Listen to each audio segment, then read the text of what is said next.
सर्वमंगल मांगल्ये शिवे सर्वार्थ साधिके शरण्य त्र्यंबके गौरी नारायणी नमस्तुते। माँ दुर्गा को मेरा शत शत प्रणाम। प्रणाम दोस्तों, कैसे हैं आप सब? आप सभी को नवरात्रि की ढेर सारी शुभकामनाएं। दोस्तों, आप सभी का एक बार फिर से हार्दिक स्वागत है आपके अपने YouTube चैनल महाकाल भक्ति ज्ञान में। माँ दुर्गा आप सभी पर सदैव अपनी कृपा दृष्टि बनाए रखे। दोस्तों, नवरात्रि एक संस्कृत शब्द है जिसका अर्थ होता है 9 रातें, और इन 9 रातों और 10 दिनों के दौरान माँ देवी के 9 रूपों की पूजा की जाती है और 10वां दिन दशहरा के नाम से प्रसिद्ध है। दोस्तों, हिंदू धर्म में माता पार्वती के 9 रूपों को एक साथ 9 दुर्गा कहा जाता है, और दुर्गा का अर्थ है जीवन के सभी दुखों को हटाने वाली। 9 दुर्गा को पापों की विनाशिनी कहा जाता है। दोस्तों, हर देवी के अलग अलग वाहन हैं, अस्त्र शस्त्र हैं, परंतु यह सब एक ही हैं। दोस्तों, नवरात्रि में हर दिन माँ दुर्गा के अलग अलग स्वरूपों की पूजा की जाती है।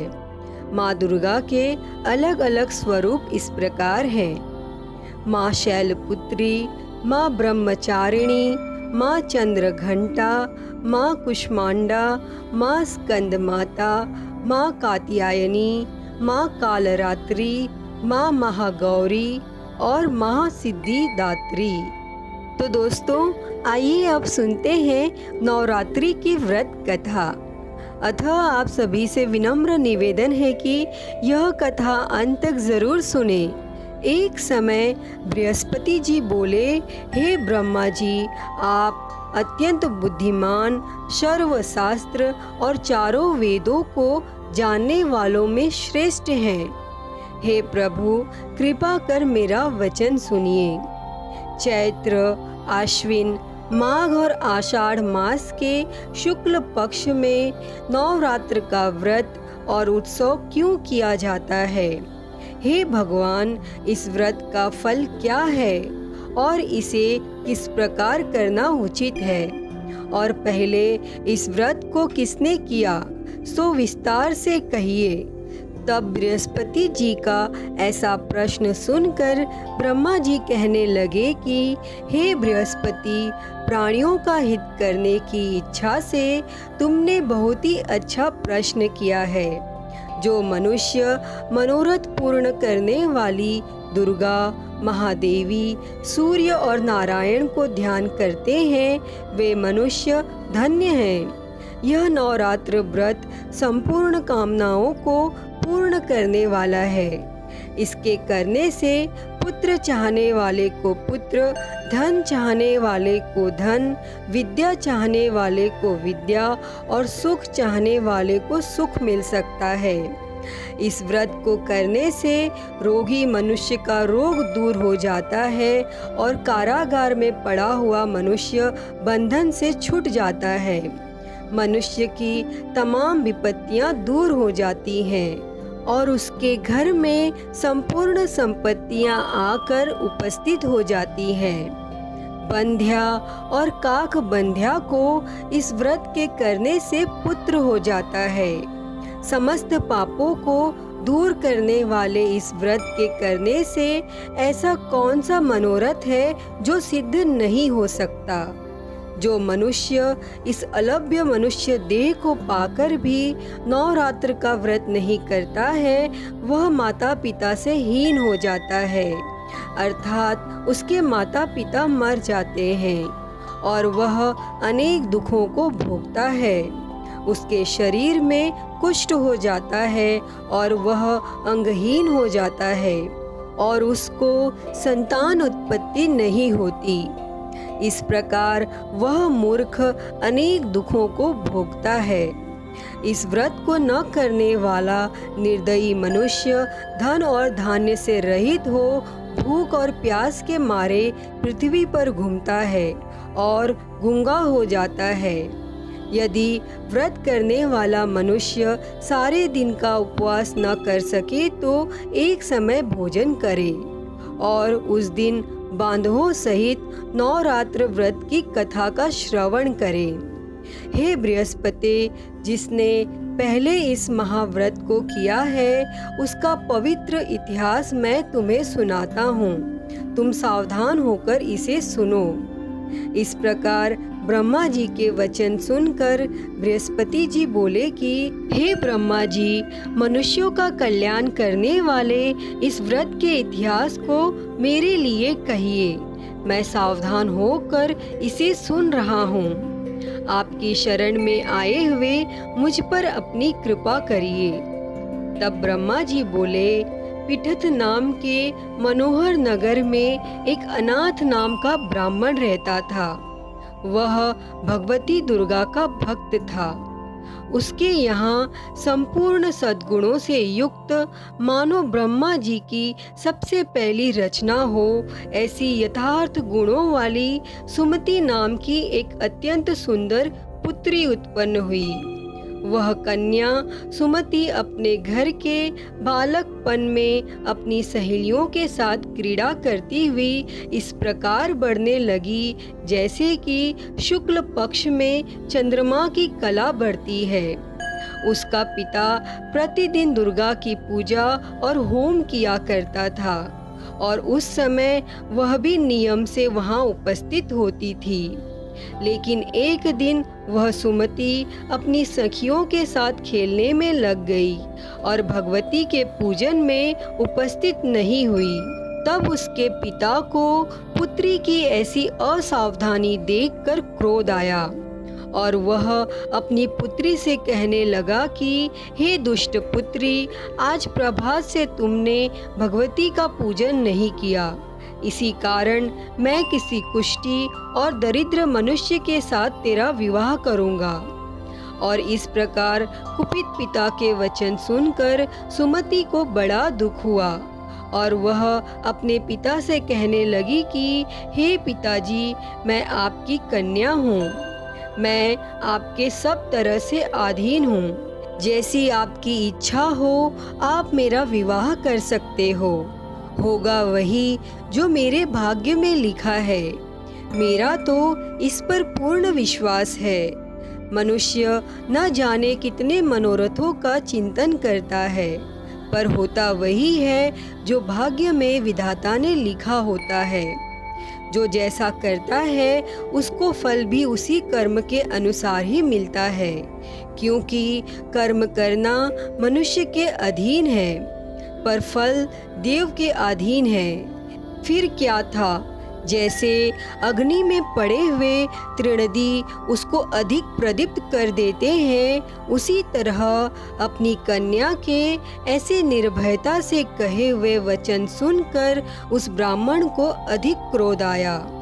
तब उसने अपनी कन्या का विवाह एक कुष्ठी के साथ कर दिया और अत्यंत क्रुद्ध होकर अपनी पुत्री से कहने लगा कि जाओ जाओ, जल्दी जाओ और अपने कर्म का फल भोगो। देखें केवल भाग्य के भरोसे पर रहकर तुम क्या करती हो। तब इस प्रकार से कहे हुए अपने पिता के कटु वचनों को सुनकर सुमति अपने मन में विचार करने लगी कि अहो, मेरा बड़ा दुर्भाग्य है जिससे मुझे ऐसा पति मिला। और इस तरह अपने दुख का विचार करती हुई वह सुमति अपने पति के साथ वन में चली गई और भयानक वन में कुशायुक्त उस स्थान पर उन्होंने वह रात बड़े कष्ट से व्यतीत की। तब उस गरीब बालिका की ऐसी दशा देखकर माँ भगवती पूर्व पुण्य के प्रभाव से प्रकट होकर सुमति से कहने लगी कि हे ब्राह्मणी, मैं तुम पर प्रसन्न हूँ। तुम जो चाहो वरदान मांग सकती हो। मैं प्रसन्न होने पर मनवांछित फल देने वाली हूँ। और इस प्रकार माँ भगवती दुर्गा का वचन सुनकर सुमति कहने लगी कि आप कौन हैं? जो मुझ पर प्रसन्न हुई हो, यह सब मेरे लिए कहिए और अपनी कृपा दृष्टि से मुझ दासी को कृतार्थ करिए। तब सुमति का ऐसा वचन सुनकर देवी माँ कहने लगी कि मैं आदि शक्ति हूँ और मैं ही ब्रह्मा, विद्या और सरस्वती हूँ, और मैं प्रसन्न होने पर प्राणियों का दुख दूर कर उनको सुख प्रदान करती हूँ। हे ब्राह्मणी, मैं तुझ पर तेरे पूर्व जन्म के पुण्य के प्रभाव से प्रसन्न हूँ। तुम्हारे पूर्व जन्म का वृत्तांत मैं तुम्हें सुनाती हूँ, तो तुम इसे ध्यान पूर्वक सुनो। तू पूर्व जन्म में निषाद की स्त्री थी और अति पतिव्रता थी। एक दिन तेरे पति निषाद ने चोरी की और चोरी करने के कारण तुम दोनों को सिपाहियों ने पकड़ लिया और ले जाकर जेल खाने में कैद कर दिया। तब उन लोगों ने तुझको और तेरे पति को भोजन भी नहीं दिया। तब इस प्रकार नवरात्र के दिनों में तुमने ना तो कुछ खाया और ना ही जल पिया। इस तरह 9 दिन तक नवरात्र का व्रत हो गया। हे ब्राह्मणी, उन दिनों में जो व्रत हुआ, उस व्रत के प्रभाव से मैं प्रसन्न होकर तुम्हें मनोवांछित वस्तु दे रही हूँ। तुम्हारी जो इच्छा हो सो मांग लो। तब इस प्रकार माँ दुर्गा के कहे वचन सुनकर सुमति बोली कि हे माँ, अगर आप मुझ पर प्रसन्न हैं तो मैं आपको प्रणाम करती हूँ। कृपा करके मेरे पति के कोढ़ को दूर कर दीजिए। तब माँ कहने लगी कि उन दिनों में जो तुमने व्रत किया था, उस व्रत के एक दिन का पुण्य अपने पति का कोढ़ दूर करने के लिए अर्पण करो, और मेरे प्रभाव से तेरा पति कोढ़ से रहित और सोने के समान शरीर वाला हो जाएगा। और फिर देवी माँ के ऐसे वचन सुनकर वह ब्राह्मणी बहुत ही प्रसन्न हुई और अपने पति को निरोगी करने की इच्छा से ठीक है ऐसा बोली ही थी कि तब तक उसके पति का शरीर माँ दुर्गा की कृपा से कुष्ठहीन होकर अति कांति युक्त हो गया, और जिसकी कांति के सामने चंद्रमा की कांति भी क्षीण हो जाती है। फिर वह ब्राह्मणी अपने पति के मनोहर देह को देखकर माँ दुर्गा को अति पराक्रमी वाली समझकर उनकी स्तुति करने लगी कि हे माँ दुर्गे, आप दुर्गत को दूर करने वाली, तीनों जगत का संताप हरने वाली, समस्त दुखों को दूर करने वाली, रोगी मनुष्य को निरोग करने वाली, प्रसन्न होने पर मनोवांछित वस्तु को देने वाली और दुष्ट मनुष्य का नाश करने वाली हो। तुम ही सारे जगत की माता और पिता हो। हे अम्बे माँ, मुझ अपराध रहित अबला को मेरे पिता ने कुष्ठा के साथ विवाह कर मुझे घर से निकाल दिया, और उनकी निकाली हुई मैं पृथ्वी पर घूमने लगी, और आपने ही मेरा इस आपत्ति रूपी समुद्र से उद्धार किया। हे माँ दुर्गा, मैं आपको प्रणाम करती हूँ, मुझ दीन की रक्षा करो। और तब ब्रह्मा जी बोले कि हे बृहस्पति, इसी प्रकार उस सुमति ने मन से देवी माँ की बहुत स्तुति की, और उसकी स्तुति सुनकर देवी माँ को बहुत संतोष हुआ, और देवी माँ ब्राह्मणी से कहने लगी कि हे ब्राह्मणी, तुम्हें उदालय नाम का एक अति बुद्धिमान, धनवान, कीर्तिवान और जितेंद्रिय पुत्र शीघ्र ही होगा। तब ऐसा कहकर देवी माँ फिर उस ब्राह्मणी से कहने लगी कि हे ब्राह्मणी, और कुछ तेरी इच्छा हो तो वह मनवांछित वस्तु भी तुम मांग सकती हो। तब ऐसा भगवती दुर्गा का वचन सुनकर सुमति बोली कि हे माँ दुर्गे, अगर आप मुझ पर प्रसन्न हैं तो कृपा करके मुझे नवरात्रि की विधि बताइए। हे दयावंती, जिस विधि से नवरात्र व्रत करने से आप प्रसन्न होती हैं, उस विधि और उसके फल को मेरे लिए विस्तार से वर्णन कीजिए।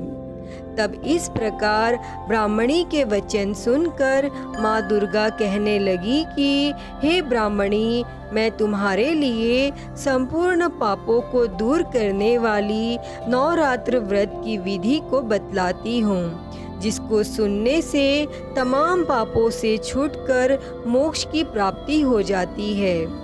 आश्विन मास के शुक्ल पक्ष की प्रतिपदा से लेकर 9 दिनों तक विधि पूर्वक व्रत करें।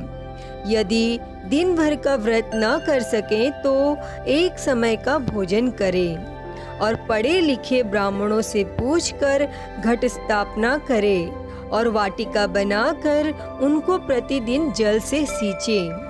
महाकाली, महालक्ष्मी और महासरस्वती की मूर्तियां बनाकर उनकी नित्य विधि सहित पूजा करें और पुष्पों से विधि पूर्वक अर्घ्य दें। और बिजौरा के फूल से अर्घ्य देने से रूप की प्राप्ति होती है।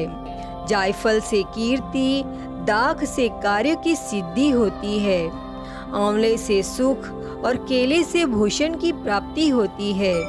इस प्रकार फलों से अर्घ्य देकर यथा विधि हवन करें। खांड, घी, गेहूं, शहद, जौ, तिल, बिंब, नारियल, दाख और कदम इनसे हवन करें। गेहूं होम करने से लक्ष्मी की प्राप्ति होती है।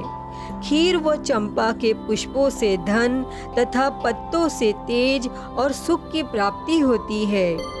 आंवले से कीर्ति और केले से पुत्र की प्राप्ति होती है। कमल से राज सम्मान और दाखों से सुख संपत्ति की प्राप्ति होती है।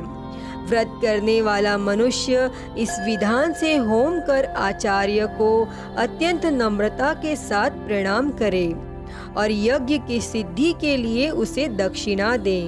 और इस महाव्रत को इस बताई हुई विधि के अनुसार जो कोई करता है उसके सभी मनोरथ सिद्ध हो जाते हैं। इसमें तनिक भी संशय नहीं है कि इन 9 दिनों में जो कुछ दान आदि दिया जाता है उसका करोड़ों गुना फल मिलता है।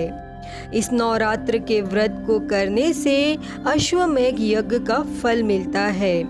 हे ब्राह्मणी, इस संपूर्ण कामनाओं को पूर्ण करने वाला उत्तम व्रत को तीर्थ, मंदिर अथवा घर में ही विधि के अनुसार करें।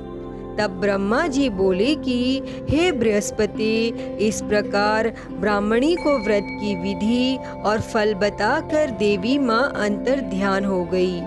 जो मनुष्य या स्त्री इस व्रत को भक्ति पूर्वक करता है वह इस लोक में सुख पाकर अंत में दुर्लभ मोक्ष को प्राप्त होता है।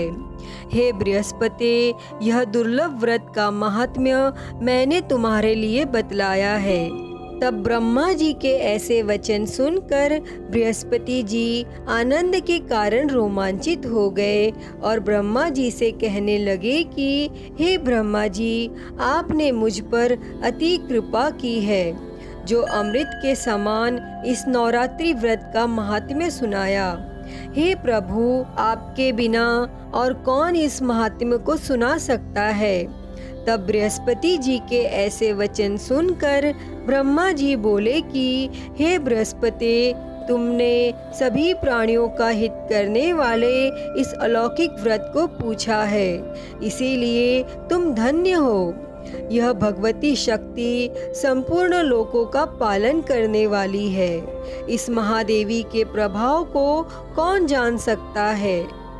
हे माँ दुर्गे, जैसी कृपा आपने उस ब्राह्मणी सुमति पर की, वैसी ही कृपा इस कथा को कहते, सुनते और हुंकारा भरते पर सदैव करना। तो सभी मिलकर बोलिए, दुर्गा मैया की जय, अम्बे माँ की जय। तो दोस्तों, यह थी नवरात्र व्रत की कथा। आप सभी ने यह कथा अंत तक सुनी, उसके लिए बहुत बहुत धन्यवाद। अगर आप लोगों को यह वीडियो पसंद आई हो तो प्लीज़ लाइक करें, शेयर करें, कमेंट करें और मेरे चैनल को सब्सक्राइब कर नोटिफिकेशन बेल को ज़रूर ऑन कर लें। हर हर महादेव। धन्यवाद।